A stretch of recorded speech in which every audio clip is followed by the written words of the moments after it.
Hi, I'm Paolo. I teach here at the School of Art. I've been making satirical political games since 2003 under the name Molleindustria, happy-looking, angry art.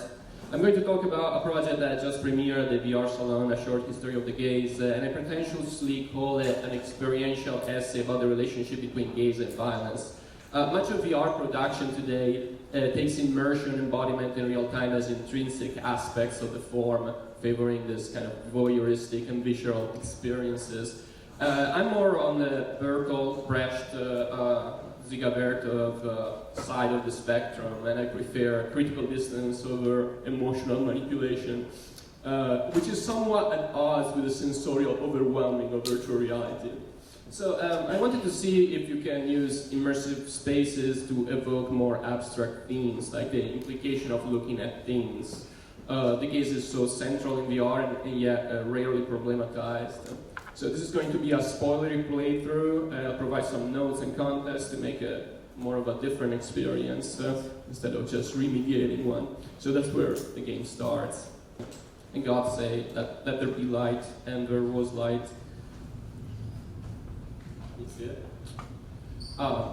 The light switch theory postulates that during the Cambrian period, an increased amount of light started reaching Earth.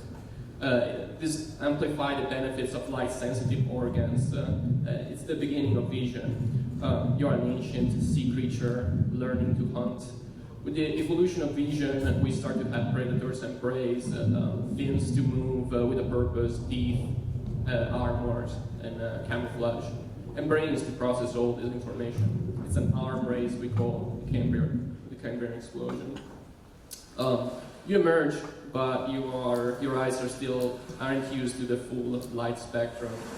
The development of trichromatic vision in mammals, the ability to see the color red, has been linked to the necessity of identifying ripe fruits and younger leaves. So you reach the forbidden fruit blink. You're now a primate, not quite a Homo sapiens, and even worse, you are a beta at the bottom of the hierarchy. So among non-domesticated species, eye contact is interpreted as a threat and as a challenge. So look away to continue. So what happens to the cinematic male gaze or the female gaze when you are free to look around? Virtual spaces have affordances. Object can be demanded to be looked at. Directing VR, I think, is about directing the gaze at 360 degrees rather than within the frame. Susan Sontag claimed that photography teaches us a new visual code. Photographs are alter and enlarge our notion of what is worth looking and what we have the right to observe. She claimed that travel pictures are the evidence that a trip was made, that a program was carried out, that the fun happened. And therefore, travel becomes a strategy for accumulating photographs. Growing up in Italy, I became accustomed to the hierarchies and patterns of mass tourism, traversing urban spaces in search of the photogenic landmark that we already know from pictures and taking pictures of them. The gaze is a valuable resource. Marketers measure their reach in eyeballs. Although the effects of individual ads are almost impossible to measure, advertising as a whole works. It works by occupying landscapes and mindscapes with a unified imperative of consumption. Both advertisers like Facebook and lazy storytellers are excited about virtual reality because it promises to deliver complete attention without really working too hard to get it. For them, headsets are kind of screens that you cannot look away from.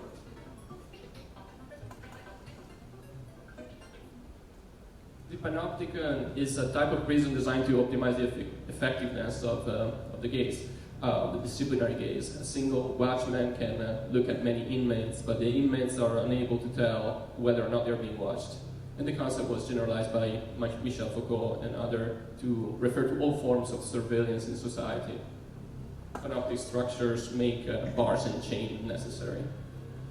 But in order to constitute a power, surveillance needs to be occasionally activated as punishment. Augmented reality and virtual reality, like most simulation technologies, were originally developed for military use.